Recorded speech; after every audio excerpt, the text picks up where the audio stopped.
Les travaux de construction du stade Les Volcans ont été lancés ce vendredi à Goma par le gouvernement militaire avec une capacité de 6160 places assises. Les travaux de ces complexes omnisports s'inscrivent dans le cadre du partenariat public-privé et ces travaux seront exécutés pendant une durée de 3 années. Il faudra 3 ans pour voir la nouvelle Europe de ces stades des volcans de Goma, totalement modernisés par les établissements Yetu dans le cadre du partenariat public-privé, a déclaré Sandra Ishara, représentante de cette entreprise. Il s'agira d'un aire de jet à pelouse synthétique, une tribune d'honneur avec 160 places assises, un pourtour couvert avec 6000 places assises, un vestiaire moderne, des latrines modernisées, un bloc avec locaux pour bureaux, ainsi que des boutiques. Le coût de ces travaux est élevé à 3 911 028 $ américains.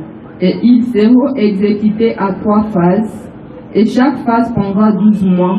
Lançant ces travaux, le gouverneur militaire, le lieutenant-général Ndima Kongba Constant, a précisé que la construction de ces stades fera de Goma les 3e pôles sportifs après Kinshasa et Lubumbashi. La modernisation de ces stades répond à un triple objectif, à savoir offrir un cadre sportif à la population, offrir un cadre d'exposition des équipements sportifs et ouvrir un cadre touristique et économique sécurisé.